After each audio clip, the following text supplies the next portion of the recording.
안녕하세요. 부자오빠입니다. 드디어 삼성전자가 파운드리에서 역대 최대 매출을 달성을 했습니다. 여기 통계를 보면 LSI와 파운드리를 합쳐서 매출을 잡았죠.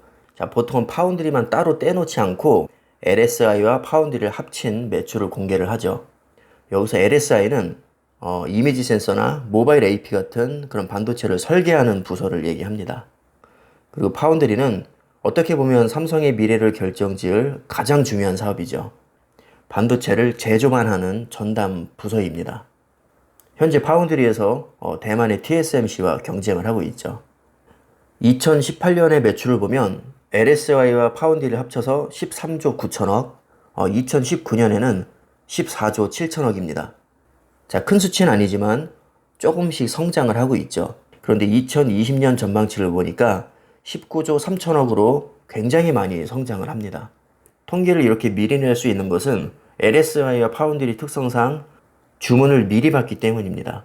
이게 하루아침에 뚝딱 만들어지는 게 아니기 때문에 적어도 수개월 전에는 미리 주문을 받고 협력 작업이 들어갑니다. 자, 오차를 감안해도 작년에 비해서 굉장히 큰 폭으로 성장을 했습니다. 그리고 내년 전망치까지 나와 있는데요. 내년에도 역시 5조 이상의 성장이 기대가 됩니다. 타당한 전망이라고 생각이 됩니다. 왜냐하면 지금 평택에 반도체 공장을 엄청나게 올리고 있습니다. 올해 하반기에는 부가가치가 높은 5나노 공정 양산이 예정되어 있기 때문에 아마 실적에 큰 기여를 할 것으로 예상이 됩니다. 삼성하면 가장 먼저 떠오르는 게 메모리 반도체 세계 1위입니다. D램과 낸드 플래시로 대표되는 메모리 반도체는 SK하이닉스, 마이크론과 더불어서 3사가 거의 독점을 하고 있습니다. 이미 치킨 게임에서 다른 기업들은 정리가 된 상태이기 때문에 다른 기업들이 아무리 노력을 한다고 해도 따라잡기가 쉽지 않을 겁니다. 왜냐하면 이 3사가 합쳐서 점유율이 95%가 넘거든요. 자, 그래서 메모리 반도체는 초격차 기술로 세계 1위를 계속해서 굳혀 나갈 것으로 예상이 되고요. 문제는 비메모리 반도체입니다. 자, 메모리 반도체에서 아무리 세계 1위를 해도 비메모리에서는 약체이기 때문에 2030년까지 비메모리에서도 세계 1위를 하는 것을 목표로 하고 있죠. 자, 그 비메모리 반도체 중에서도 파운드리에 지금 목숨을 걸고 있습니다. 투자 금액을 보면 바로 답이 나옵니다. 2030년까지 133조를 투자한다고 밝혔는데 그 중에 98조가 파운드리에 투자가 됩니다. 방금 전에 말씀드린 파운드리 매출이 사상 최대치를 기록했다는 것은 엄청난 의미가 있는 겁니다. 삼성전자에서 공식적으로 이렇게 말을 했습니다. 파운드리에서 고객사 수요 일부 회복과 재고 확보 증가 등으로 실적이 개선됐다. 자, 이거는 찌라시가 아니라 삼성에서 이렇게 얘기를 한 겁니다.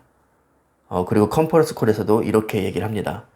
파운드리 5나노미터 2분기 양산에 이미 착수를 했고 하반기에는 고객 확대로 매출 성장을 예상한다. 4나노미터 개발은 차질 없이 진행 중이며 2세대 공정도 함께 개발 중이라고 공식적으로 밝혔습니다. 자, 이 내용은요, 일부 전문가나 특정 기관에서 예측을 한 게 아니라 삼성에서 공식적으로 밝힌 내용입니다. 자, 따라서 저는 개인적으로 신뢰도가 높다고 생각을 합니다. 자, 2분기 투자 내역을 보니까 시설 투자에 총 9조 8천억을 투자했는데 이 중에서 8조 6천억이 반도체에 투자를 했습니다. 특히 파운드리에서 미세 공정을 위해서 5나노와 8나노를 중점적으로 투자를 했습니다. 시스템 LSI의 성적은 좋지 않았습니다. 왜냐하면 시스템 LSI에서 가장 대표적으로 만드는 상품이 이미지 센서와 모바일 AP입니다. 모바일 AP는 퀄컴과 경쟁을 하고 이미지 센서는 소니와 경쟁을 하고 있는데 자, 얘네들은 스마트폰에 들어가는 부품이죠.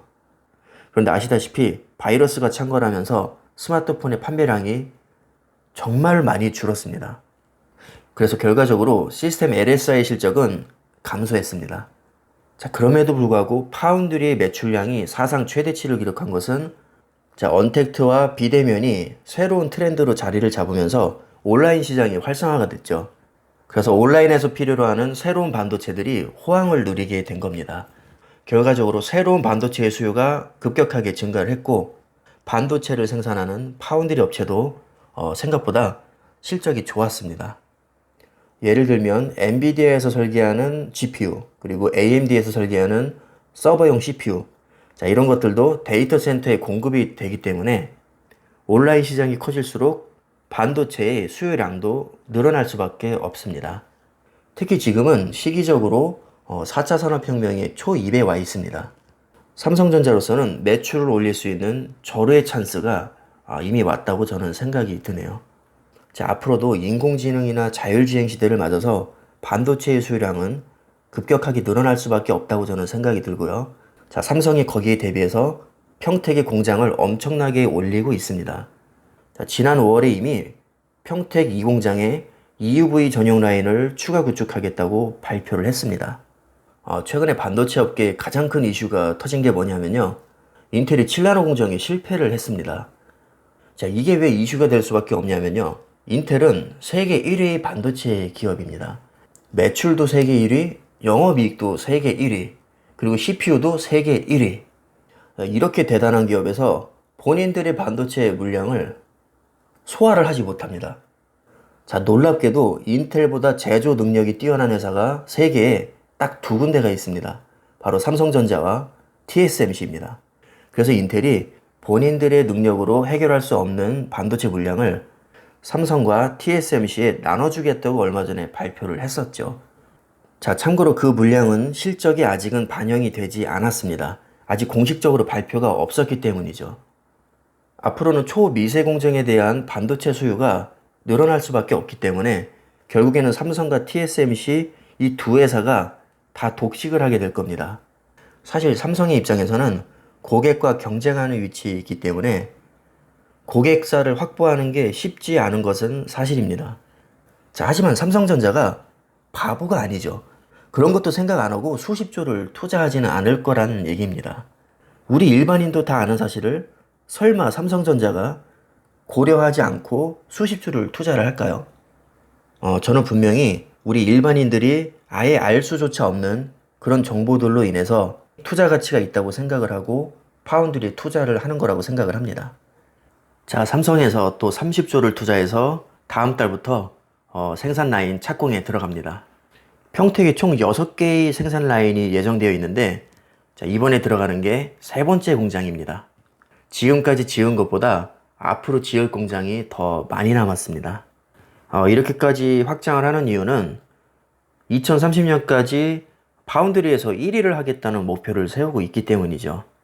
거의 100조 가까운 돈이 투입이 되는데, 최근에 언택트나 4차 산업혁명 시대를 맞아서 반도체 수요량은 충분히 늘어날 것으로 예상을 하고 있습니다. 어차피 7나노 이하 공정은 현재로서는 TSMC와 삼성만이 생산할 수 있기 때문에 삼성에게도 물량이 안 올 수가 없을 겁니다. 왜냐하면 TSMC가 아무리 잘 나간다고 해도 생산 능력에 한계가 있기 때문입니다. 앞으로도 평택에 P4를 비롯한 5, 6 라인도 예정이 되어 있고요. 여기에 대비해서 평택시에 이미 용수를 확보해달라고까지 요청한 상태입니다. 삼성의 주특기가 위기일수록 빠르고 공격적인 투자를 한다는 겁니다. 지금까지 이게 먹혀왔고 앞으로도 분명히 먹힐 거라고 생각을 하고 충분한 검토 후에 투자를 하는 겁니다. 자, 아까 분명히 5나노와 4나노가 문제없이 잘 진행이 되고 있다고 밝혔는데 지금 이 기사를 보면 퀄컴의 차세대 모바일 칩이 TSMC로 갈 수도 있다, 이렇게 얘기를 하고 있습니다. 자, 그런데 내용을 들여다보면 중국 IT 전문 매체인 기즈모 차이나에서 보도한 것을 인용을 한 겁니다. 자, 특히 이 중국 매체인 기즈모 차이나랑 대만의 또 디지타임스라고 있거든요. 얘네들은 조금 구라를 많이 까기로 유명한 애들이에요. 특히 삼성을 싫어하고 TSMC의 우호적인 그런 언론입니다. 지금까지 이렇게 추측성 기사를 썼다가 번복한 사례도 꽤 되고요. 다른 언론으로부터 비판을 받기도 합니다. 100% 구라라고 단정 지을 수도 없지만 일단 믿고 거르는 게 정신 건강에 좋으실 겁니다. 자, 내용을 보니까 퀄컴이 삼성전자의 5나노 공정을 통해서 차세대 5G 모뎀 칩인 X60과 주력 통합 칩인 스냅드래곤 875를 맡기려고 했는데 이것을 번복을 하고 TSMC에 다시 맡길 수 있다. 이렇게 얘기를 하고 있거든요. 자, 그러면서 최근에 삼성전자가 5나노 수율에 문제가 있어서 개선 중이라고 얘기를 하죠. 실제로 얘네들이 이렇게 보도를 했는데 삼성에서는 분명히 문제가 없다고 밝혔습니다. 그래서 기사를 보실 때 좀 비판적으로 보실 필요가 있습니다. 그러니까 내용을 잘 보면 팩트와 자신들의 예측을 섞어서 그럴듯하게 포장을 하는 경향이 좀 있습니다. 뭐 예를 들면 TSMC가 미국의 제재로 최대 고객사인 화웨이를 이루면서 공백이 생겼죠. 자, 그 공백이 생겼기 때문에 퀄컴에서 삼성이 아닌 TSMC로 올 수 있다고 얘기를 하고 있습니다.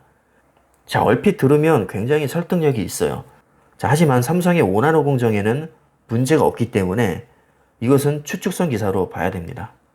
파운드리 점유율을 보면 현재 TSMC가 51.5%, 그리고 삼성이 18.8%입니다.